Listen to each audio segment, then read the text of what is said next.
Buenos días, América Latina. Buenas tardes, España republicana y plurinacional. Empezamos el mes de agosto con la situación en Venezuela y el intento de Estados Unidos por introducir sus garras en el país, ¿no es así? Así es. El país parece que está más calmado, pero ahora la presión contra Venezuela llega desde la Organización de Estados Americanos, una organización con sede en Estados Unidos que muchos países latinoamericanos reconocen como un agente de Washington para sus intereses y no una organización de integración regional de América. La OEA necesita 18 votos para aprobar una resolución impulsada por Milei y otros países gobernados por la derecha, pero no lo ha conseguido. A favor de la injerencia en Venezuela han votado países como Argentina, Estados Unidos, Ecuador o Perú. Justamente el canciller de Perú tuvo que escuchar estas palabras cuando hablaba de democracia. ¡Libertad para el presidente Castillo! ¡Libertad para el presidente Castillo! ¡Dina asesina! ¡Libertad para el presidente Castillo! ¿Cómo pueden hablar de democracia si tienen al presidente constitucional preso? Y en el lado de los países abstencionistas están Brasil, Colombia, Honduras o Bahamas. Y luego hubo 6 países que no asistieron, siendo los más relevantes México y la propia Venezuela. Sin embargo, en la reunión, Estados Unidos dijo que hay pruebas irrefutables que no han mostrado para reconocer a Edmundo González como ganador de las elecciones en Venezuela. Por su parte, el presidente Nicolás Maduro ha presentado un recurso de amparo ante el Tribunal Supremo para defender el proceso electoral y se ha mostrado favorable a presentar el 100% de las actas para cotejarlas con las de la oposición. He venido y acudido ante esta sala electoral para introducir como jefe de Estado, presidente de la República, un recurso contencioso electoral en base a la Constitución, a la Ley Orgánica de Procesos Electorales, a la Ley Orgánica del Tribunal Supremo de Justicia, para que esta sala electoral se aboque de inmediato a revisar todo el proceso electoral. El expresidente del gobierno español, Felipe González, gran adversario de los líderes progresistas de América Latina, ha estado en la televisión antichavista NTN 24. Ha llamado tirano a Hugo Chávez, pero también ha criticado, sin citar, a José Luis Rodríguez Zapatero, expresidente del gobierno español, que está siendo una pieza clave en los procesos de paz en Venezuela. Vamos a ver. Es que cuando la gente analiza Venezuela, yo tengo un paisano que dice que conoce mejor Venezuela que nadie, y mejor que nadie todo lo que pasa en Venezuela. Y yo solo le quiero recordar, de mi propio partido, que si lo que afirma es verdad y no lo pongo en duda, espero que mañana no lo niegue. Pedro Sánchez ha pedido también respetar los cauces democráticos. Y ahora, pues evidentemente seguimos con preocupación los acontecimientos que se están viviendo en Venezuela. Y es necesario recordar lo que hemos venido diciendo desde que se celebraron las elecciones. Y es imperativa esa transparencia en el recuento electoral. El portavoz de Podemos, Pablo Fernández, ha pedido que se publiquen las actas y también ha puesto el foco en los discursos golpistas de la derecha venezolana. Creemos que se deben publicar las actas electorales y que se debe dirimir democráticamente las elecciones, pero fundamental que se publiquen las actas y sobre todo que se respeten los derechos humanos y la voluntad del pueblo venezolano. Creo que también es importante hacer un llamamiento al cese de la violencia. Estamos también escuchando discursos abiertamente golpistas por parte de la derecha venezolana y también lamentablemente por parte de la derecha española. De Venezuela vamos ahora hasta la Moncloa. Después de querellarse por prevaricación contra el juez Juan Carlos Peinado, Pedro Sánchez ha comparecido ante los medios para hacer balance del año antes de irse unos días de descanso con su familia. Ha tocado muchos temas. El principal, el acuerdo con Esquerra Republicana para investir a Salvador Illa a cambio de una financiación singular para Cataluña. También le ha lanzado un guantazo sin manos a Emiliano García Paje, el presidente de Castilla-La Mancha, con carné del PSOE, que mejor reproduce los argumentarios del PP.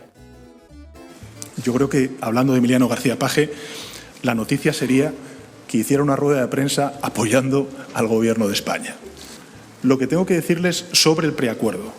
Este es un magnífico preacuerdo para España y para Cataluña. Lo es. Y todos los socialistas quieren a Salvador Illa como presidente de la Generalitat de Cataluña. Ha presumido de economía y ha anunciado que a la vuelta de verano habrá presupuestos generales del Estado. Y nos hemos convertido, y es el dato que me gustaría sobre todo subrayar a la opinión pública, nos hemos convertido en la quinta gran economía más sostenible del planeta. En la quinta economía más sostenible del planeta, comparándonos lógicamente con las grandes economías. Y también ha contestado a quienes hablan de que la inestabilidad parlamentaria le va a obligar a convocar elecciones anticipadas.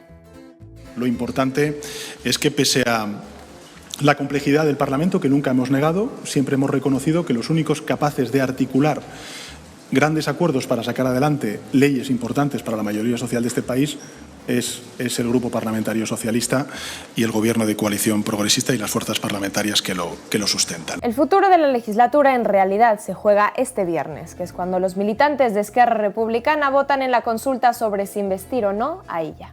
A nadie se le escapa que una investidura de Salvador Illa encarecería el precio de los 7 diputados de Junts en el Congreso, imprescindible para sacar medidas adelante con el gobierno y también para sacarlas con la derecha. Si no sale adelante la investidura, Puigdemont podría pedirle a Sánchez la abstención del PSC para investir a Puigdemont en el Parlamento catalán a cambio de los 7 votos postconvergentes en Madrid. De momento eso es ciencia ficción, lo único seguro ahora mismo es que el Consejo Nacional de los Comuns ha refrendado el acuerdo con el PSC para investir a Salvador Illa. El acuerdo, según los comuns, es de mínimo y de investidura, de lo que se presupone que los comuns renuncian a formar parte de un gobierno de coalición y que negociarán desde la oposición con sus 6 diputados. Los de Jessica Albiach están contentos porque han conseguido incluir medidas en el acuerdo de gobierno para impedir el megacasino que se proyecta en Salou.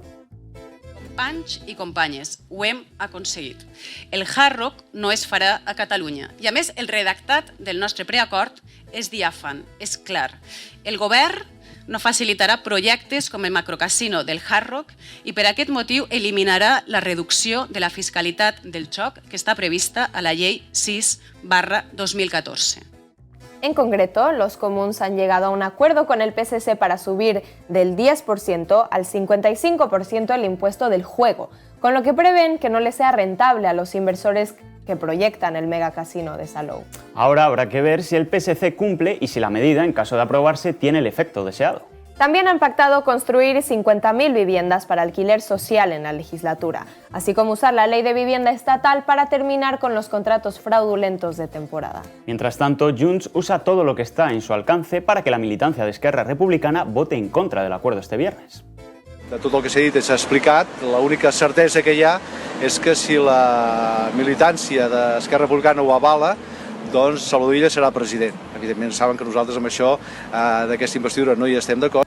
Los principales alcaldes y alcaldesas de Esquerra Republicana, entre ellos los de Manresa, Sitges o Amposta, se están movilizando para pedir el voto favorable al acuerdo con el PSC. En total son 25 alcaldes y alcaldesas de toda Cataluña quienes, a través de un artículo en naciodigital.cat, consideran que no existe una mayoría alternativa y que se corre el riesgo de que se convoquen elecciones e Illa tenga más votos, pero Esquerra ya no tenga capacidad para negociar. A este lado del Ebro, quien trabaja para que el acuerdo no salga adelante es el Partido Popular. Feijóo ha dejado sus varones territoriales a que den la batalla contra el concierto fiscal. Desde la Junta de Andalucía, su vicepresidente Antonio Sanz llama al PSOE andaluz a rebelarse contra el acuerdo con Esquerra Republicana. Esta decisión es una alta traición sin precedente a Andalucía, es un ataque sin precedente y sin ningún tipo de escrúpulo a los andaluces que convierte hoy en incompatible defender a Sánchez y defender a Andalucía. Desde el PSOE de Madrid, su portavoz en la Asamblea y líder del partido, Juan Lobato, pide respeto para Salvador Illa. Hay que respetar a Salvador Illa, el esfuerzo que está haciendo, una situación muy compleja. Es muy bueno que haya un presidente no nacionalista después de tanto tiempo en Cataluña y a partir de ahí, bueno, yo creo que la gente tiene derecho a opinar sobre los contenidos, las políticas. Este es un partido democrático. Podemos también se ha posicionado sobre el acuerdo y recuerda que la financiación autonómica es mucho más que un pacto a dos. Por eso debería darse un debate profundo y un debate sosegado y sobre todo debería abordarse el que para nosotros es el elemento central en materia de financiación autonómica, que es una reforma fiscal ambiciosa y una reforma fiscal que haga que los más ricos paguen lo que les corresponde. Vamos ahora a Oriente Medio, donde el apoyo impune de Estados Unidos al genocidio de Israel contra Palestina está a punto de convertir la región en una guerra de imprevisibles consecuencias. Tras el lanzamiento de misiles de Israel al Líbano y el asesinato del cargo político más importante de Gaza a manos del Mossad en suelo iraní, la situación es muy preocupante. Se han llevado a cabo manifestaciones multitudinarias en muchos países árabes contra el asesinato del líder del movimiento de resistencia palestino, Hamas, como en Estambul, que son las imágenes que estamos viendo ahora mismo. Tanto Líbano como Irán han anunciado que vengarán los atentados de Israel en su territorio. Además, por si fuera poco, el atentado contra Ismail Haniyeh en Teherán pone en riesgo las negociaciones de paz entre Hamás e Israel que se estaban llevando a cabo al arbitraje de Qatar. La ministra española de Defensa, Margarita Robles, es consciente de la situación de máxima gravedad que se vive en Oriente Próximo. Es una situación muy complicada, es una situación muy difícil. La posición de España ha sido una posición siempre muy clara. Hay que hacer todo lo posible para que no escale el conflicto en la zona. Y precisamente desde el Líbano nos llega un reportaje de nuestra compañera Beatriz Castañeda que nos explica el lado más humano de cómo se están viviendo los ataques de Israel allí. El intercambio de misiles en la frontera entre el Líbano e Israel no ha cesado desde el incremento de las hostilidades en Gaza. La milicia chiita de Hezbollah copa de banderas el sur del Líbano, desde donde han intensificado los ataques al país colindante en lo que han denominado una muestra de solidaridad con el pueblo palestino. Fátima defiende que nadie apoya a los palestinos, solo ellos. Es una de las miles de personas que han debido desplazarse con sus familias tras la destrucción de sus casas por los bombardeos. Gran parte de ellas son niños e incluso, como en el caso de la hija de Ibrahim, han nacido en el trayecto de huida. El incremento de las tensiones en la frontera sur del Líbano con Israel ha provocado un movimiento sin precedentes de personas que deben huir de la violencia. Se desplazan solo unos kilómetros más allá, a pueblos como este, donde la comunidad entera se ha volcado en atender a la centena de familias que ha tenido que refugiarse entre sus calles. Las lujosas casas de los terratenientes del sur del Líbano son ahora centros de refugio para las familias desplazadas. Ahmad, a sus 76 años, ha vivido hasta 5 procesos de huida, pero jamás imaginó alojarse en una vivienda tan lujosa.